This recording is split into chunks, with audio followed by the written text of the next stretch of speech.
Please welcome Ros McClelland.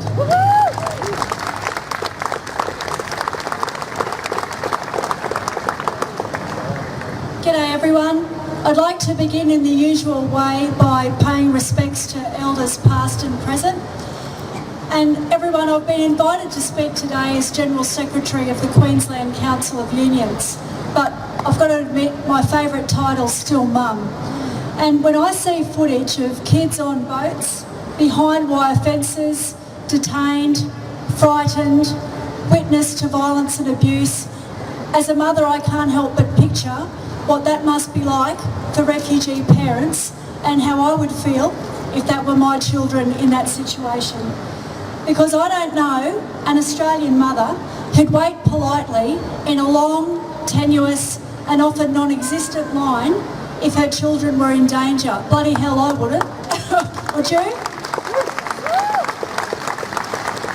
You'd scoop them up and run with them, right? And it so just boggles the mind why the federal government is treating refugees who are doing the very best to get themselves and their kids out of harm's way as criminals. In fact, think about that kind of person for a minute. Someone who does whatever they can to help themselves, loves their family, wants nothing to do with war and conflict, hopes for more, puts opportunities for their children ahead of their own immediate comfort. Now, I don't know about you, but that sounds very much to me like the attitude of most of the nice neighbours in my street. So I've got to say, I think that those refugee families would fit in awesome. Every article you read about refugees and their plight has got a lot of statistics in it. But you won't hear that from me, because I don't want numbers to dull our sensitivities to the very real plight and danger of every individual man, woman and child who seeks safety here in Australia. We can't allow them to be seen as just a number. Wherever there is oppression, injustice and abuse of power, this, my friends, is union business. A bit over a year ago, the Queensland Council of Unions formed a group called Unions for Refugees Queensland. You will have heard of that group in other states, so we've got our very own right now. Those of you that are union members, all of you here I hope, make sure that you get onto your union and make sure that they're part of it. We're doing our best from a peak body perspective to get everyone involved. Many of our unions have got lots of campaigns going in the refugee space right now. Some you will have heard of, others not. We're obviously all know about, I remember a lot of you from the Baby Asher vigil, so obviously you'll know a lot about that.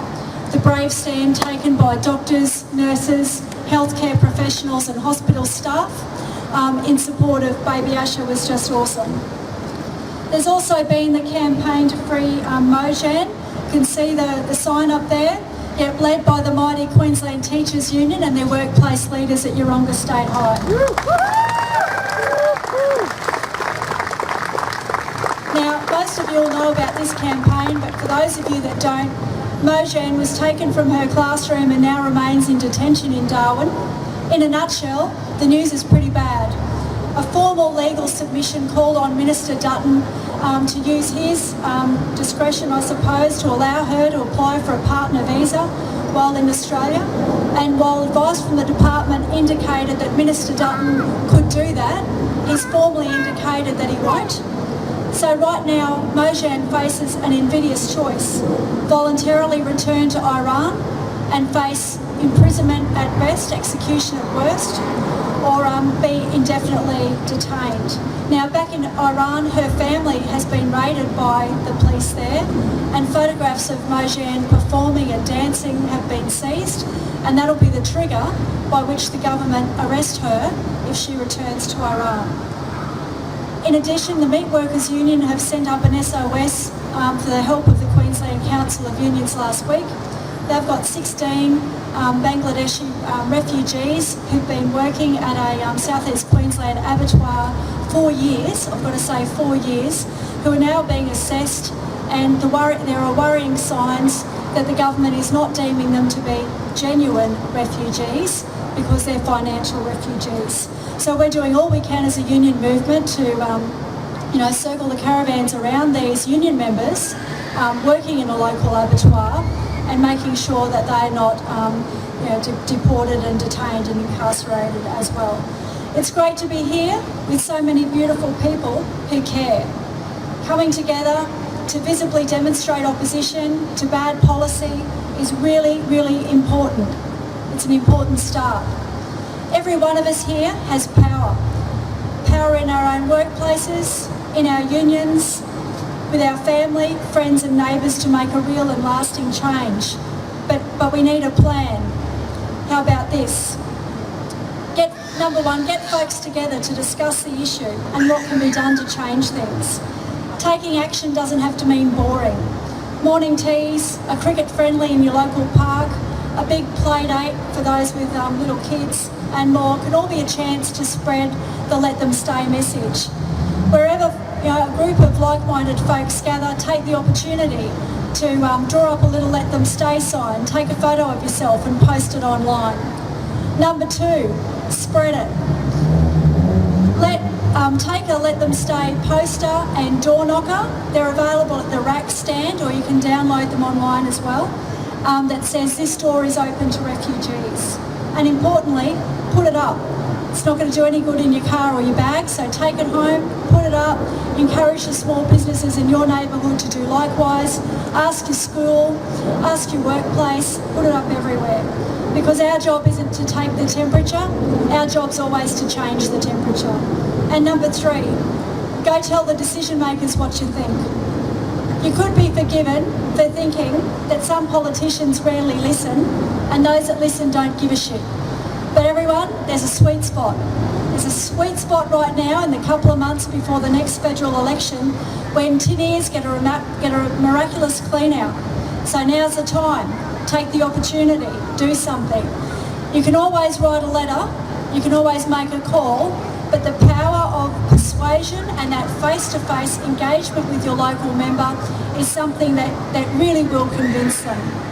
Eyeball them. Tell them your stories. Explain why you care. What you know. Options for a just resolution. And calling the question on them about what they're going to do about it is incredibly powerful. If you're interested, but you haven't done this kind of thing before, look to your left, look to your right, hook up with some folks who also care that are around you here today.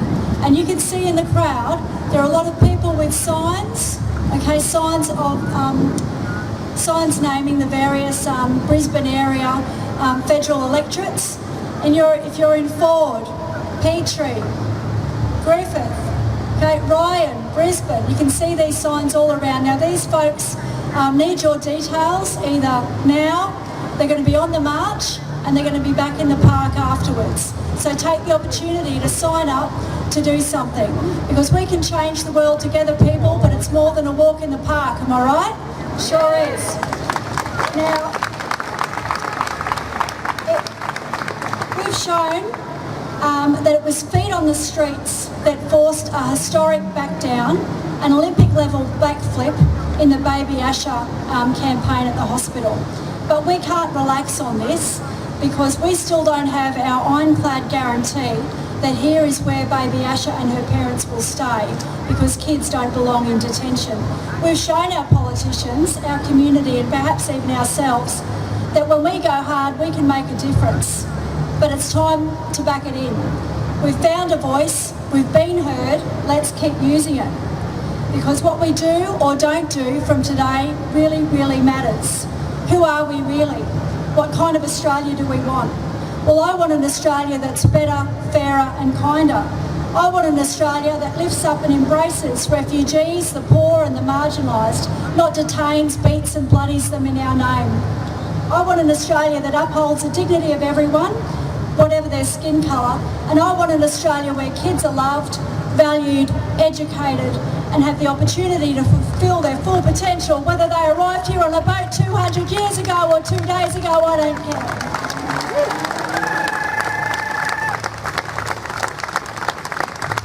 And I want an Australia that turns off the sitcoms and turns on to what really matters. Refugee rights are human rights.